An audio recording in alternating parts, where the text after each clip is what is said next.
10 seconds.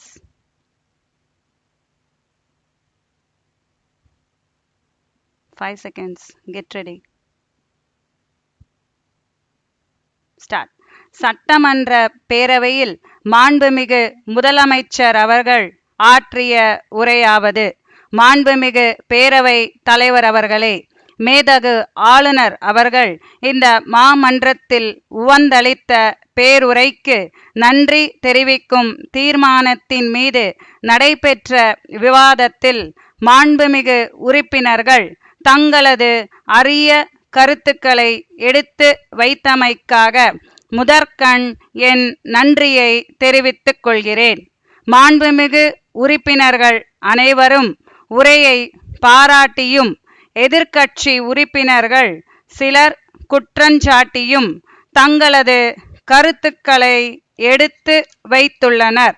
தமிழக மக்களின் வளமான வாழ்விற்கான திட்டங்களையும் அதனை செயல்படுத்தியதன் காரணமாக தமிழக அரசிற்கு கிடைத்த பெருமையையும் புகழையும் பல்வேறு பத்திரிகைகள் பாராட்டி உள்ளன. ஆளுநர் உரையில் தமிழ்நாடு அரசின் கொள்கைகளும் பல்வேறு திட்டங்களும் சாதனைகளும் குறிப்பிடப்பட்டுள்ளதை விடுத்து சாதனைகளுக்காக பெறப்பட்ட விருதுகள் பட்டியலிடப்பட்டுள்ளதை தற்பெருமை என்று எதிர்க்கட்சியை சார்ந்த மாண்புமிகு உறுப்பினர் விமர்சனம் செய்துள்ளார்.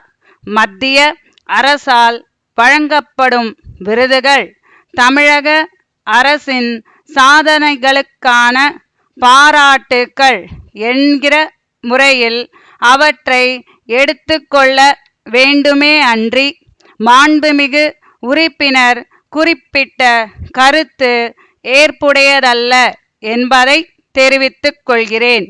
மக்களின் குடிநீர் பிரச்சினையை தீர்க்கும் வகையிலும் வேளாண் பெருமக்கள் மகிழ்ச்சி அடைகிற வகையிலும் கடுமையாக உழைக்கின்ற இந்த அரசின் செயல்பாடுகளுக்கு வலு சேர்க்கும் வகையிலும் மாநிலம் முழுவதும் பருவ மழை பொழிந்து தூர்வாரப்பட்ட பெரும்பாலான நீர்நிலைகள் நீர் நிரம்பி இருக்கின்றன.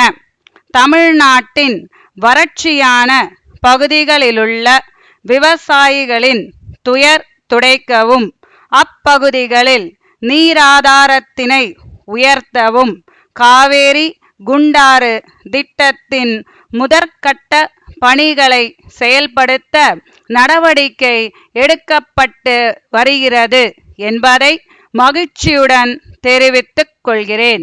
கல்வி என்பது மனிதனை சிந்திக்க வைக்க கூடியதாக இருக்க வேண்டும் என்பதை நன்கு உணர்ந்த இந்த அரசு 12ஆம் வகுப்பு வரையில் புதிய பாட திட்டங்களை வெளியிட்டுள்ளது என்பதையும் ஆசிரியர் காலி பணியிடங்கள் துரிதமாக நிரப்பப்பட்டு வருகின்றன என்பதையும் பள்ளிகளின் தரம் உயர்த்தப்பட்டு வருகிறது என்பதையும் இந்த மாமன்றத்திற்கு தெரிவித்துக் கொள்ள விரும்புகிறேன்.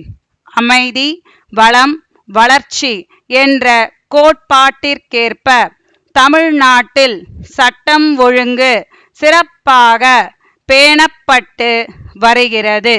அனைத்து துறைகளும் வளர்ச்சி காண ஆக்கப்பூர்வமான திட்டங்களை தீட்டி இந்த அரசு செயல்படுத்தி வருகின்றது என்பதை தெரிவித்துக் கொள்கிறேன். மாண்புமிகு உறுப்பினர்கள் இங்கே தெரிவித்த கருத்துக்கள் அவை குறிப்பில் பதிவு செய்யப்பட்டுள்ளன. அவை குறித்து அரசு மிக கவனமாக பரிசீலித்து உரிய நடவடிக்கை எடுக்கும் என்பதை தெரிவித்துக் கொண்டு மாண்புமிகு உறுப்பினர்கள் அளித்துள்ள திருத்தங்களை திரும்ப பெற்று தீர்மானத்தினை நிறைவேற்றி தருமாறு அன்போடு கேட்டுக்கொள்கிறேன். நன்றி.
Let's get ready. 5 seconds. Start. 1.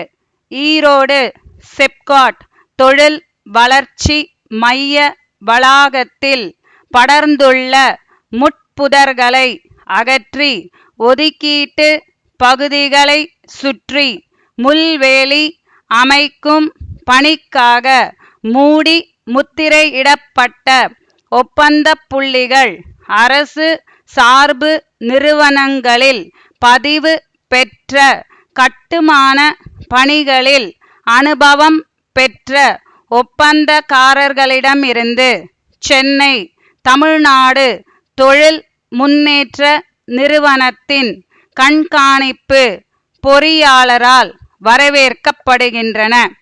பணியின் தோராய மதிப்பு 20 லட்சம் ரூபாய்.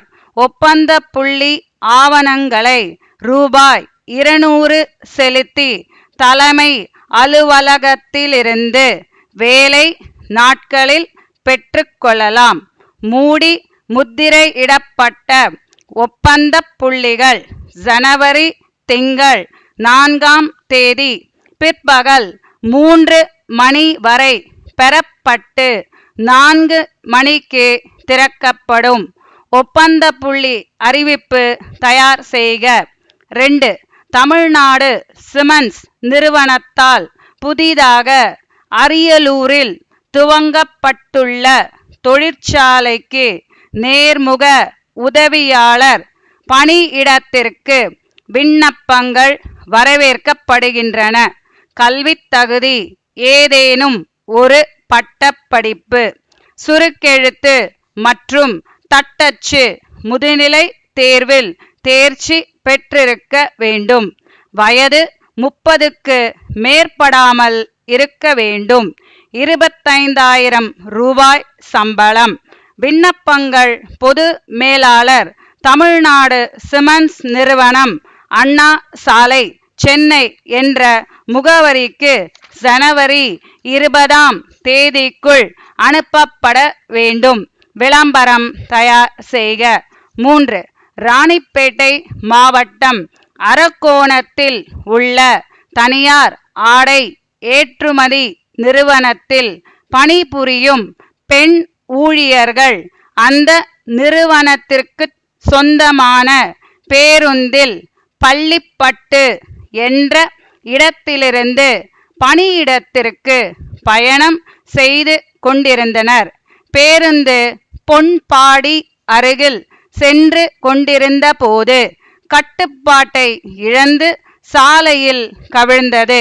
20க்கும் மேற்பட்டோர் காயமடைந்தனர். விபத்தை நேரில் பார்த்தவாறு விவரிக்க. 4.